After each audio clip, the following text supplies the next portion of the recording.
আসসালামু আলাইকুম, কেমন আছেন সবাই? আশা করি সবাই ভালো আছেন। আলহামদুলিল্লাহ আমিও অনেক ভালো আছি। আর সবাইকে শুভ সকাল জানাচ্ছি, যেহেতু সকাল থেকে আমার ব্লগ ভিডিওটা শুরু করা। তো বিছানাটা হালকা পাতলা গুছিয়ে নিলাম, কারণ বিছানাটা গুছানো থাকলে রুমটা একটু পরিষ্কার দেখা যায়। তারপর হচ্ছে সকালের নাস্তা। তো মেয়ের জন্য আমার জন্য ডিম দিয়ে একটু স্যুপ নুডলস বানিয়ে নিলাম। সকালের নাস্তাটা মা মেয়ে খেয়ে নিলাম। তারপর হচ্ছে যে এটা কমন টেনশন, সকালে ঘুম ভাঙতে না ভাঙতে রান্না বাড়ার টেনশনটা বেশি মাথার মধ্যে কাজ করে। তো এটা আমার না, প্রত্যেকটা নারীদেরই কমন টেনশন, এই রান্না বাড়ার কি করব না করবো এই চিন্তাটা। তারপর হচ্ছে ফ্রিজ থেকে আমি মাছ বের করে নিলাম। এই মাছগুলো হচ্ছে কারিম বাবা নিয়ে আসছিল গতকাল রাতে অফিস থেকে আসার পথে। তারপর হচ্ছে ফ্রিজে গরুর জিব্বা ছিল, এই জিব্বাটা হচ্ছে কুরবানিদের অনেক দিন হয়ে গেছে, তাই ভাবলাম আজকে রান্না করে নিব। তার জন্য এটাকে ভালোভাবে একটু ধুয়ে নিলাম, ধুয়ে হচ্ছে বরফ সহ আমি সরাসরি চুলার মধ্যে বসে দিলাম, সিদ্ধ করে নিব। আর একটু হলুদ একটু লেবুর রস দিয়ে দিলাম। তারপর হচ্ছে গরম হলে মানে ময়লাটাও উঠে আসবে জিব্বা থেকে, এবং খুব সহজভাবে পরিষ্কার করা যাবে জিব্বা। তারপরে হচ্ছে যে হাঁড়ি পাতিলগুলা ছিল সকালের টুকটাক, বেশিরভাগই থাকে না, রাত্রে ধুয়ে রেখে দিই। তো এগুলা শেষ করে টুকটাক সকালের কাজ অনেকটাই শেষ। এখন হচ্ছে রান্না বাড়ার জন্য কাটাকাটি করব। তো এই সবজিগুলো মানে রাতে নিয়ে আসছিল কারণ বাবা, তো কি কি নিয়ে আসছে সেগুলো আমি দেখতেছিলাম। বেগুন, তারপর হচ্ছে করলা, পটল, ধনিয়া পাতা। আর ধনিয়া পাতার দাম এত, কি বলবো, ধনিয়া পাতা কাঁচামরিচের দাম অনেক দাম। তারপর হচ্ছে ধুন্দুল, আলু। তো আমি হচ্ছে ধুন্দুল আর পটল রান্না করব না, কিন্তু পটল ভাজবো, তার জন্য 3-4টা রাখছি। আর করলা ভাজি যেহেতু করবো, করলাগুলো নামিয়ে রাখলাম। এখন হচ্ছে আমি সবজিগুলো কেটে নিব। তো অনেক দিন যাবত যেহেতু বুটি দিয়ে কাজ করা হয় না, এই 2 দিন যাবত কাজ করতেছি। বুটিটা একটু জং ধরে গেছে, কিরকম জানে কালো কালো হয়ে গেছে, এই বুটিটাও পরিষ্কার করতে হবে। আর সবগুলো তরকারিও কেটে নিলাম। তো তরকারি কাটতে কাটতে আমার জিহ্বাটাও সিদ্ধ হয়ে গেছে। আর জিহ্বাটা কিন্তু গরম অবস্থা পরিষ্কার করতে খুব সহজ হয়। আর এই জিহ্বা পরিষ্কার করতে সহজ, যেমন একটু কষ্টদায়ক, কিন্তু এই জিহ্বা পরিষ্কার করতে যত না কষ্টদায়ক, কিন্তু খেতে কিন্তু তার চাইতে দ্বিগুণ স্বাদ। যারা যারা খেয়েছেন অলরেডি জানেন কিরকম স্বাদ, আর যারা খান নাই অবশ্যই খেয়ে নিবেন। দেখতে যেরকম হয় না কেন, কিন্তু এই জিহ্বার তরকারি অনেক স্বাদ হয়। আর মাংসগুলো আমি ছোট ছোট করে কেটে নিলাম, কলিজার মতো। মাংসটা কেটে ইলিশ মাছগুলো কেটে নিতেছি। আর সবগুলা ইলিশ মাছই আমি কেটে নিব, কারণ আমি একটা একটা করে বের করবো, একটা একটা করে কাটবো, এরকম ধৈর্য আমার নাই, কারণ ইদানিং আমার শরীরটা ভালো না। তারপর হচ্ছে সবগুলোই কেটে নিলাম। তো কেটে কুটে ভালোভাবে ধুয়ে হচ্ছে নিতেছি, যেগুলো আমি রান্না করবো। আর বাকিগুলো না ধুয়ে রেখে দিছি কাগজে ভরে ফ্রিজে। তারপর হচ্ছে আমি মাংসগুলো ভালোভাবে ধুয়ে নিতেছি, সবজিগুলো। এভাবে আমি সবগুলো তরকারি, মাছ, মাংস ভালোভাবে ধুয়ে নিতেছি। ধোয়ার পর হচ্ছে আমি রান্নাটা বসিয়ে দিব। আর সকাল সকালে রান্নাটা করে নিব, আর একটু বেশি করে রান্না করব, যাতে আমার 1-2 দিন রান্না করতে না হয়। তারপর হচ্ছে দুধওয়ালা চলে আসছিল, তো দুধটা জাল দিয়ে এই মাছগুলো ধুয়ে নিলাম। এই শাক সবজি, তারপর হচ্ছে ইলিশ মাছ থেকে ডিম বের হয়েছিল, তারপর মাংস, করলা ভাজি, এগুলা তো আজকে রান্না করব। তারপর হচ্ছে সরিষার তেল দিয়ে আমি ইলিশ মাছটা মানে বাজবো। সরিষার তেলে ইলিশ মাছ মানাই আর কি, তো যাই হোক, তো সবগুলা মাছ, তারপর হচ্ছে লেজ, এগুলো আমি সরিষার তেল দিয়ে ভালোভাবে ভেজে নিব। তো সবার কাছে ছোট্ট একটা রিকোয়েস্ট, যারা যারা এ পর্যন্ত আসছেন ভিডিওতে একটা লাইক দেন না, অবশ্যই একটা লাইক দিয়ে দিবেন।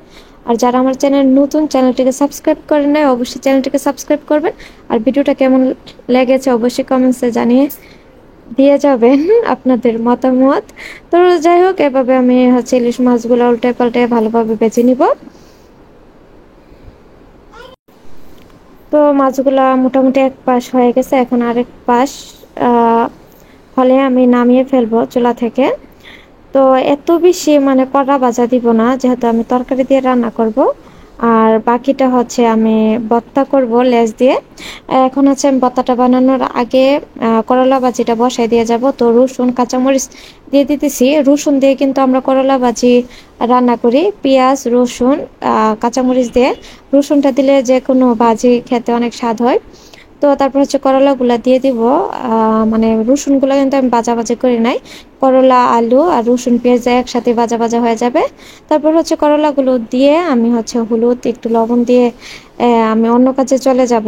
তো এভাবে আমরা করলা ভাজি রান্না করি। এভাবে খেতে করলা ভাজিটা অনেক টেস্ট হয়, তিতা লাগে না। আর করলা ভাজির একটা সিক্রেট আছে, হচ্ছে করলা ভাজি এত নাড়াচাড়া করতে নেই আর ডাকতে নেই, ডাকলে তিতা হয়ে যায়, এবং নাড়াচাড়া বেশি করলেও তিতা হয়ে যায় করলা ভাজিটা। তো আমি যেভাবে রান্না করি এভাবে এত মানে তিতা হয় না। তো আমি একটু ভাজা ভাজা লাল লাল করি, তো কাঁচা কাঁচা রাখি না, আমার কাছে কাঁচা কাঁচাটা ভালো লাগে না। তো যাই হোক, করলা ভাজাটা শেষ।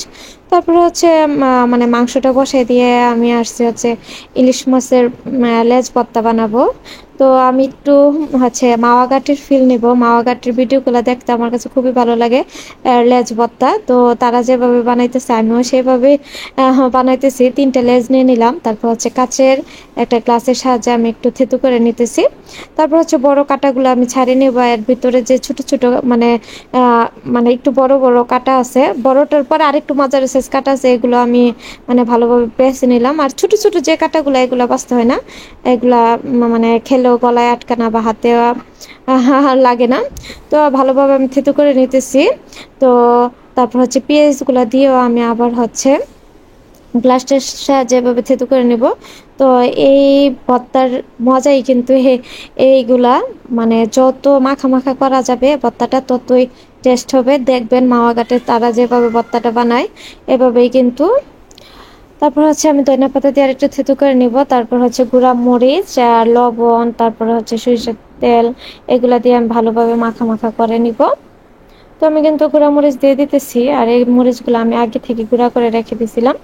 তারপর হচ্ছে হাতের সাহায্যে ভালোভাবে মেখে নিব কষলে। তারপর হচ্ছে সরিষার তেল দিয়ে তারপর আবারও ভালোভাবে মাখা মাখা করবো। এটা কি বলবো, মানে এত টেস্ট হয়েছিল মাশাল্লাহ ইলিশ মাছের লেজ ভর্তাটা। আমি মাওয়া ঘাট যাই নাই, জানি না মাওয়া ঘাটের লেজ ভর্তা কিরকম, কিন্তু আমি যেটা বানিয়েছি আমার কাছে মানে অনেক ভালো লেগেছে। এবং আমার নন্দের জামাই তারাও মানে খাইছে, বলছে অনেক ভালো হয়েছে। তো যাই হোক, হচ্ছে গরুর জিব্বাটা তো ভালোভাবে ময় মশলা দিয়ে কষে বসে দিয়েছিলাম। কলিজার তরকারি যেভাবে শুকনো শুকনো করে রান্না করে সেভাবেই রান্না করেছি। তারপর হচ্ছে বেগুন দিয়ে ইলিশ মাছ দিয়ে ভর্তা, দুধ জাল দিয়েছি, করলা ভাজি। তারপরে হচ্ছে যে এটা আমি পটল ভাজা খাবো, তার জন্য 2টা পটল মানে কেটে নিয়েছিলাম। আর হচ্ছে করলা ভাজি করব 4 টুকরা। করলা ভাজাটা বলতে মচমচা, একটু তেলের মধ্যে দিয়ে মচমচা করে ভাজা ভাজা করলে খেতে অনেক ভালো লাগে। তারপর রুমের সমস্ত কাজকর্ম সেরে গোসল করে নিজে খাবার খেতে বসে গেলাম দুপুরের লাঞ্চ করতে। তো এই ছিল আজকের মতো আমার ছোট্ট একটা ব্লগ ভিডিও আপনাদের মধ্যে শেয়ার করলাম। তো সব ভালো থাকবেন, সুস্থ থাকবেন, আল্লাহ হাফেজ।